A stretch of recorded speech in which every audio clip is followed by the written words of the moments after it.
¿serán que estos malos hábitos orales en los niños son muy frecuentes? Es decir, muchos de nuestros niños y de nuestras madres que hoy nos están viendo, ¿tienen los niños con estos problemas? A ver, normalmente los hábitos orales se llega a un punto en donde estos hábitos se pueden establecer, no necesariamente todos, pero muchos de ellos por la parte emocional. Y esa parte emocional en todas las personas, en todos los niños, cada vez es más pobre. Tenemos menos tiempo estos papás para atender a estos niños. Entonces se dice, por ejemplo, que uno de los hábitos más frecuentes, que es el de chupar dedo, se produce en el 50% de los niños. Ya lo están considerando los odontopediatras, los ortopedistas, los odontólogos, normal. Es normal que el niño chupe dedo. Entonces, desafortunadamente, cuando llegamos a que esto se vuelve tan repetitivo y adquiere unos porcentajes tan altos, ya decimos que es normal. Es normal, pero no va a ser bueno. No es bueno, claro que no es bueno, y entonces debemos saber cómo podemos prevenir que en esa mamá que de alguna manera está en embarazo y nos consulta y nos dice, doctora, ¿y cuándo yo le puedo traer el niño? ¿Cuándo yo puedo empezarme a preocupar por la parte oral del niño? Yo le diría que empiece a preocuparse antes de pensar en quedar en embarazo, porque muchas veces vemos hasta en las ecografías los niños chupando dedo. No, claro. Ya las ecografías vienen y el niño está chupando dedo y se nos hace divino, pero no entendemos que esos huesos tan frágiles, que esos tejidos tan supremamente en formación, pueden ya, cuando llega el niño y nace, venir con alteraciones mucho más difíciles de contrarrestar que el niño que de pronto que tuvo ese embarazo, esa mamá, tan supremamente acompañada del papá, de toda su familia. Es muy posible que ese bebé nazca en unas condiciones mucho más seguras y emocionalmente más estables. Doctora, hemos dicho entonces nuestro tema, malos hábitos orales en los niños, sí, pero definamos un poco conceptos que me gusta muchísimo para que todos entendamos con claridad. Claro. Hábito, ¿qué es? Entonces, ¿qué viene siendo un mal hábito? A ver, un hábito puede ser algo bueno o algo malo. Hábito es lo que yo repito y repito en forma consciente durante un cierto tiempo, entonces esa repetición me llega a entrar dentro de mi inconsciente. Llega un momento en donde yo ya no necesito tener conciencia para repetirlo, ya lo hago en forma automática, ¿ya? Llegamos a tener conciencia hasta nosotros cuando estamos aprendiendo a conducir, tenemos conciencia, tenemos que saber cuál es el freno, el acelerador, pero llega un momento en donde eso es inconsciente, ya es muy repetitivo. Lo mismo pasa con los niños, nosotros les vamos haciendo o vamos apoyándolos en todo su proceso, en buenos hábitos y malos hábitos.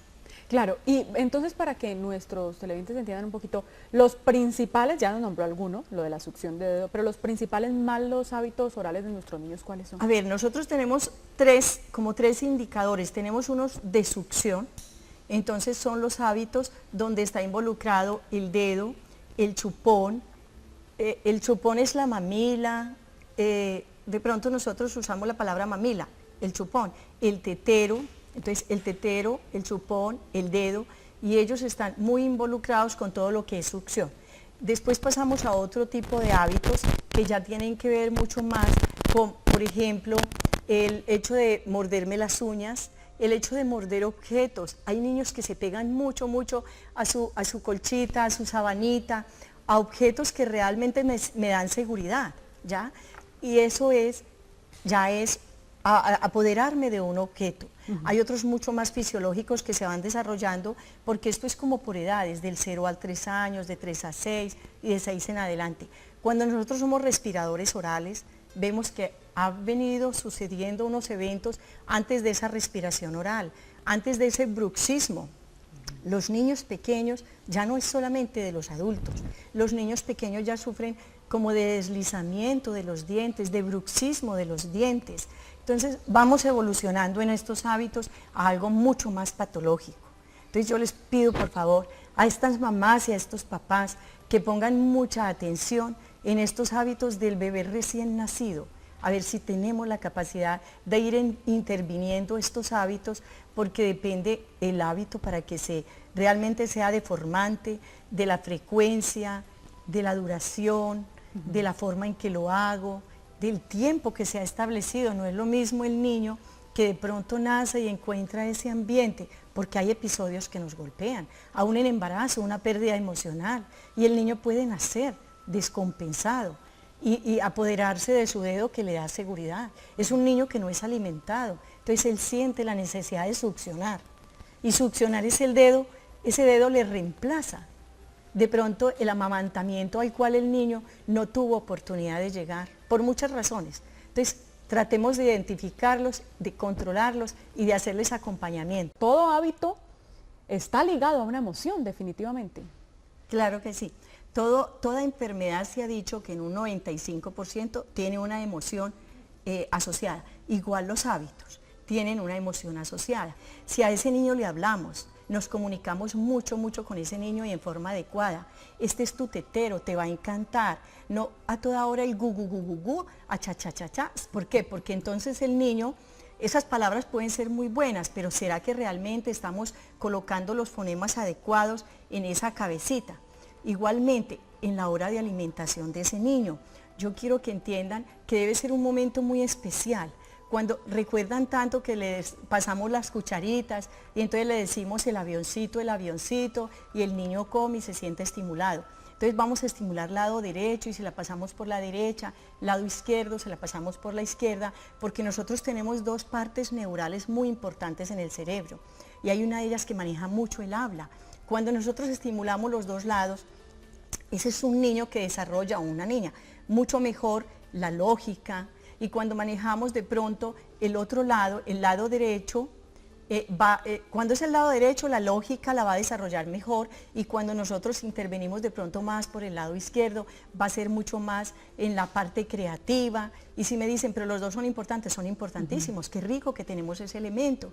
Igual cuando jugamos con ellos, lado derecho, lado izquierdo, masajes en general son excelentes. Queremos esos niños bien acompañados en su parte emocional. Todos ellos manejan inseguridades, el estrés de la mamá y el papá, esos gritos familiares que a veces no tenemos conciencia, es que nadie me había dicho. Y entonces yo peleo, aunque el niño tenga 2 meses, 1 mes, el niño siente la agresividad de ese papá o de esa mamá o de ese entorno familiar mal manejado, porque decimos, no, es que él no entiende. Claro que entiende, él es producto total de esa emoción bien manejada, de esa aceptación total, no solamente con él, sino en su medio ambiente. Claro. Entonces, él puede desarrollar toda esa cantidad de pequeños hábitos inadecuados. ¿Uno cómo se da cuenta que el niño está respirando por la boca? A ver, normalmente un niño respirador oral es un niño que tiene una lengua en posición baja y fuera de eso su musculatura es débil. El niño cuando ve televisión, él siempre estará en esa posición. Él no tiene la fuerza suficiente en sus músculos y la lengua no ha ocupado la posición adecuada. Entonces, está en nosotros hacer un acompañamiento. Normalmente siempre lo remitimos donde especialistas que nos ayuden a dar idea de qué ejercicios son buenos. Enseñarles ahora, por ejemplo, unos 2 ejercicios muy buenos, es colocarle un poquito de galleta al niño, puede ser desde pequeñito en la punta de la lengua y que la pase a las arrugas palatinas, como al paladar, y hacerlo tragar y tragar y tragar sin que el niño suelte ese pedacito o de hostia o de galleta, de cualquier cosita que le signifique a él placer, algún sabor que le signifique. Los seres humanos, este niñito, ¿qué le pasa? A veces el placer no lo tuvo, porque pudo haber sido un niño que no fue amamantado, entonces ese niño empieza a tener unas funciones inadecuadas porque su musculatura no es adecuada, lo que les explicaba de la lengua, que tiene que tener fortaleza y estar en posición alta. Lo mismo los orbiculares, que son estos músculos, deben ser fuertes. Un niño amamantado es un niño que tiene que hacer una fuerza extrema y un niño que duerme bien porque está trabajando realmente y está teniendo algo para lo que él nació, que era para succionar, ¿ya? Entonces, le cambiamos a un chupo grande y por supuesto el niño ya no desarrolla su musculatura. Quiero que entiendan que el niño que es respirador oral es un niño que tiene afectados todos sus ejes, su eje central que es columna, sus pies planos, tiene hiperventilación, es bien complicado. Entonces, identifiquémoslo muy fácil. Casi siempre le dicen, cierra la boca, ¿por qué tienes la boca abierta? Eso es repetitivo cuando ven televisión, es repetitivo en los colegios. Todos le van a decir siempre, es el niño que tiene más fácil pues, problemas a nivel de mucosas, problemas bacteriales a nivel respiratorio. La nariz es muy importante para respirar y entonces lo operan montones de veces porque tiene adenoides, el muchachito sufre de adenoides. Las adenoides, a medida que vamos cambiando la función hacia la respiración, el niño cuando nace, él respira mucho por la boca. La palmadita que a veces le daban anteriormente, ¡ña!, era para que él de alguna manera abriera y respirara por la boca. Su primera respiración siempre será oral. Entonces, ese niñito va cambiando a respiración por la nariz y las adenoides que eran grandes se van volviendo chiquititas.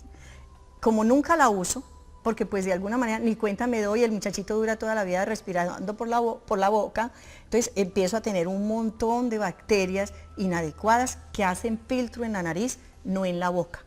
Entonces esto hace que el asma de pronto se altere, que la leche de vaca, que las alergias, que todo se desarrolle mucho más en el niño. Yo los invito a poner mucho cuidado en esas, sobre todo esas 3 patologías, porque quitarle la cobija al niño siempre será más fácil, quitarle el tete al niño será más fácil, pero quitarle el dedo al niño es mucho más difícil, porque quitarle el hábito y fuera de eso, hacer que el niño respire por la nariz es mucho más difícil.